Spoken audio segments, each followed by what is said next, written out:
Hello everyone. Last video में हमने जाना कि आर्टिकल क्या होता है और आर्टिकल दा के कुछ यूज पढ़े।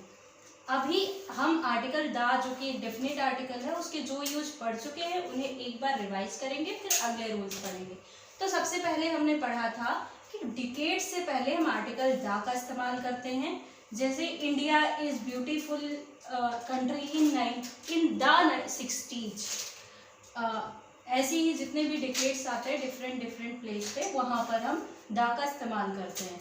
नेक्स्ट हमने पढ़ा था कि दा का इस्तेमाल हम करते हैं सुपरलेटिव डिग्री से पहले।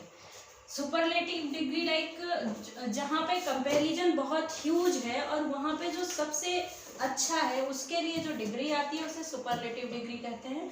और इससे पहले भी हम दा का इस्तेमाल करते हैं, जैसे Ram is the best. Next जो हमने पढ़ा था वो था कि हम कुछ ज्योग्राफिकल नेम जैसे होते हैं अर्थ, मून, सन, इनसे पहले भी दा का इस्तेमाल करते हैं। और अगला हम दा का इस्तेमाल करते हैं कुछ प्रॉपर नाउन से पहले, जबकि हम उस प्रॉपर नाउन से किसी को कंपेयर कर रहे होते हैं। जैसे Rohan is the Sachin Tendulkar of Lucknow, तो वहां पर सचिन तेंदुलकर से पहले दा का इस्तेमाल कर रहे हैं क्योंकि हम सचिन तेंदुलकर की क्वालिटीज रोहन में देख रहे हैं और उन क्वालिटीज को कंपेयर कर रहे हैं रोहन की क्वालिटीज से। तो ये वो 4 यूज थे जो हमने पढ़ लिए थे। आगे हम आज के यूज पढ़ेंगे। चलिए अगला रूल देखते हैं, रूल नंबर 5। रूल नंबर 5 कहता है कि हम आर्टिकल दा का यूज करते हैं कुछ प्रॉपर नाउन की प्लूरल फॉर्म से पहले, जबकि वो किसी एक सोसाइटी या ग्रुप को डिनोट कर रहे होते हैं। जैसे हमने पहला एग्जाम्पल लिखा है यहाँ पर, द अंबानीज आर हियर। यहाँ देखिए अंबानीज लिखा हुआ है, इसका मतलब ये हम रिप्रेजेंट कर रहे हैं कि अंबानीज यानी कि पूरी अंबानी फैमिली की बात कर रहे हैं।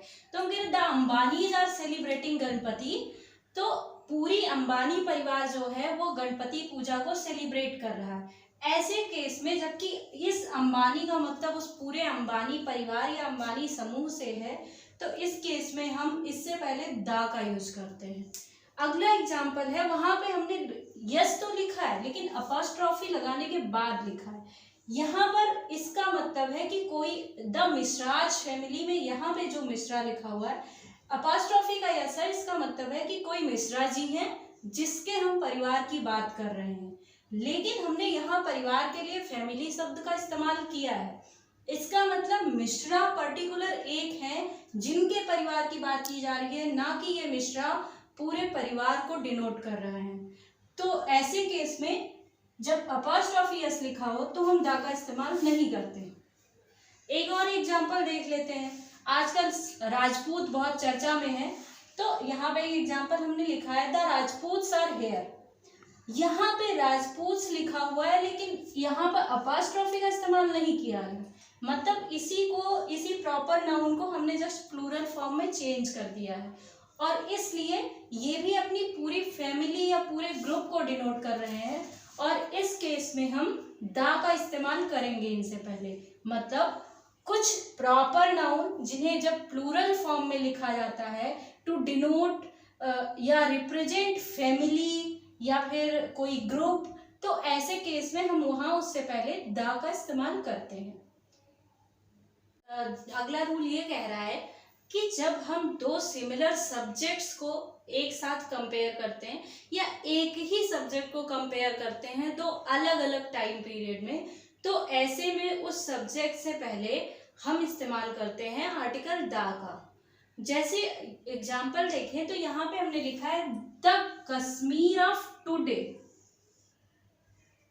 Is as beautiful as the Kashmir of 1920s। मतलब हम कश्मीर को कंपेयर कर रहे हैं कश्मीर से ही। अंतर क्या है कि पहली बार हम जिस कश्मीर की बात कर रहे हैं वो कश्मीर आज का कश्मीर है और दूसरा जिस कश्मीर की हम बात कर रहे हैं वो 1920 का कश्मीर है। पर हम ये बताने की कोशिश कर रहे हैं कि 1920 में जो कश्मीर उस समय था वो प्राकृतिक सुंदरता उसकी जैसी थी, वैसी ही नैसर्गिक सुंदरता उसकी आज भी है। मतलब कश्मीर आज भी वैसा ही है जैसा 1920 में था, उतना ही ज्यादा सुंदर। तो ऐसे केस में जब यहाँ पर हम कंपेयर कर रहे हैं कश्मीर को कश्मीर से ही, सिर्फ टाइम लाइन चेंज है, तो यहाँ पे ऐसे केस में दा का इस्तेमाल करते हैं उस पर्टिकुलर प्रॉपर नाउन ऑब्जेक्ट से पहले। यहाँ पर सिमिलर सब्जेक्ट होंगे कभी तो तब भी ऐसा ही कंपैरिजन किया जाएगा। अगला रूल है कि हम दा का इस्तेमाल कभी कभी कॉमन नाउन से पहले भी करते हैं जबकि सेंस आ रहा हो एब्स्ट्रैक्ट नाउन का। अब ये रूल समझने से पहले, कॉमन नाउन तो हम जानते ही है कि जैसे कोई ऐसा वर्ड जो डिनोट करता है एक पूरी कंप्लीट सोसाइटी को या फिर एक पूरी कंप्लीट ग्रुप को, ऐसे जो डिफरेंट चीज़ों को डिनोट कर रहा है वो कॉमन नाउन है। नेक्स्ट हो गया एब्स्ट्रैक्ट नाउन। तो एब्स्ट्रैक्ट नाउन वो होता है जो ऐसे नाउन जहाँ पर हम फील तो करते हैं कि ये चीज़ें हैं पर उन्हें कभी टच नहीं कर सकते, ऐसी चीज़ों को हम कहते हैं एब्स्ट्रैक्ट नाउन। जैसे हैप्पीनेस या हैप्पी या सैड, ये नाउन है पर ये एब्स्ट्रैक्ट नाउन है क्योंकि आप खुश हैं ये आप जानते हैं, पर क्या आप खुशी को टच कर सकते हैं? तो ऐसा तो नहीं है। या आप दुख को टच कर सकते हैं? ऐसा तो नहीं है। तो ऐसे नाउन को कहते हैं एब्स्ट्रैक्ट नाउन। तो ऐसे केस में जब कॉमन नाउन इस तरीके से लिखा होता है सेंटेंस में कि वो बिहेव करता है एब्स्ट्रैक्ट नाउन की तरीके से, तो उस केस में उस कॉमन नाउन से पहले हम दा का इस्तेमाल करते हैं। चलिए एग्जांपल देखते हैं। The dancer in me is more than the actor. यहाँ पे एक इंसान अपनी क्वालिटीज को बता रहा है कि इनसाइड मी एक डांसर भी है और एक एक्टर भी है, पर जो डांसर है वो कहीं ज्यादा है एज कंपैरिजन टू एक्टर। तो यहाँ पे द डांसर का मतलब है कि क्वालिटी ऑफ डांस या फिर उस इंसान को जितना जो डांस पसंद है करना वो ज्यादा है एक्टिंग करने की तुलना में।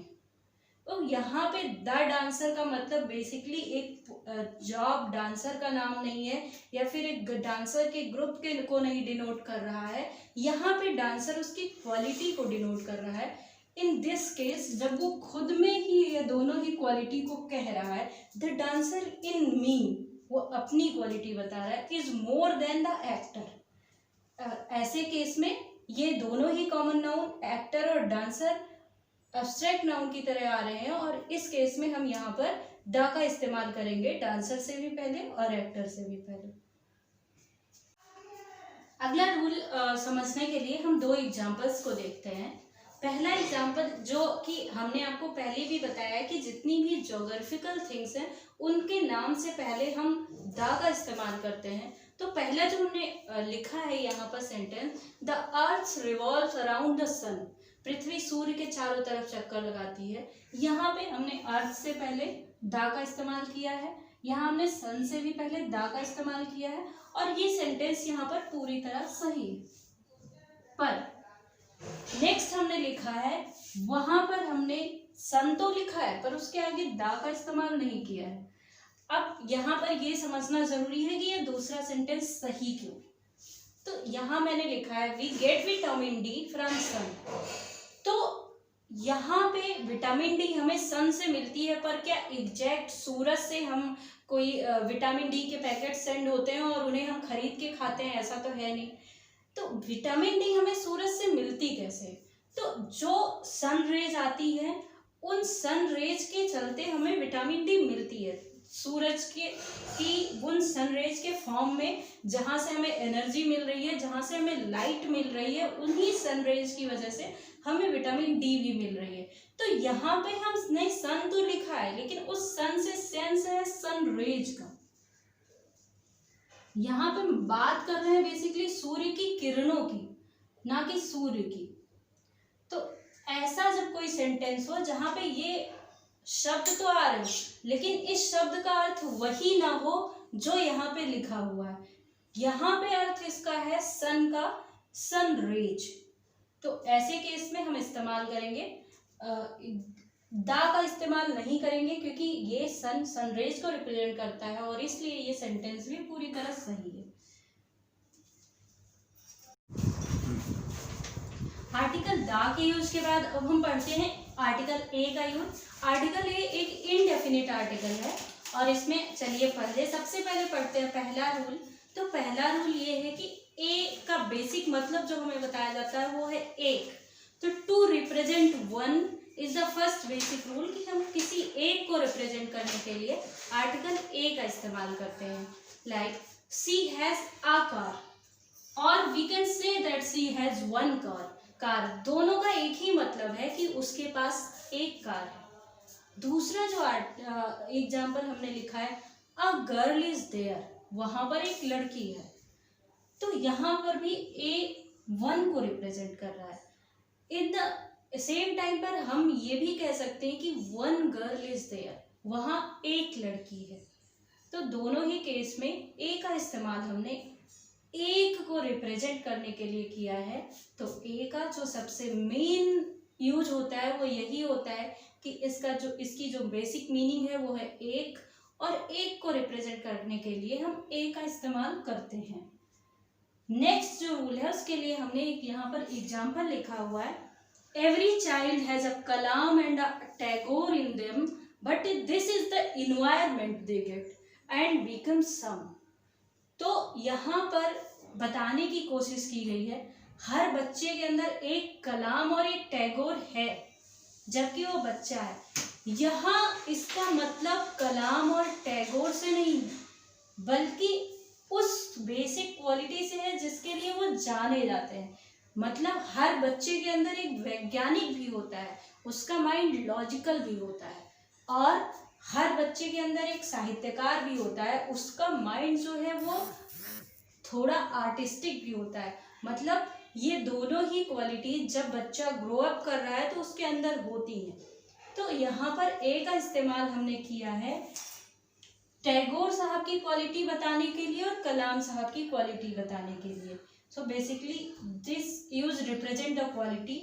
और सेंटेंस का मतलब यहाँ पर ये है कि हर बच्चे के अंदर एक वैज्ञानिक दृष्टिकोण भी है, एक साहित्यिक दृष्टिकोण भी है, पर ये जो पर्यावरण जहाँ पर वो बड़े हो रहे हैं वो बताता है कि वो इनमें से क्या बनेंगे और कुछ बन जाते हैं। हो सकता है इन दोनों से में वो कुछ भी ना बन के कुछ अलग भी बन जाए जो उनके इन्वायरमेंट का इफेक्ट है, पर उनके अंदर ये दोनों ही क्वालिटी है, एक क्वालिटी ऑफ अ साइंटिस्ट और quality of a person with literary interest and interest of art.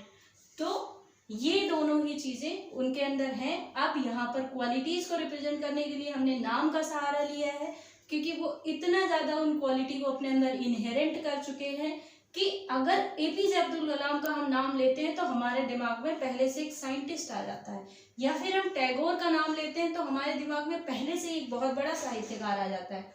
तो इसलिए वो अपने आप में उनका नाम एक क्वालिटी को डिनोट करता है, और जब इसको डिनोट करने के लिए हम किसी आर्टिकल का सहारा लेते हैं तो वो आर्टिकल ये है।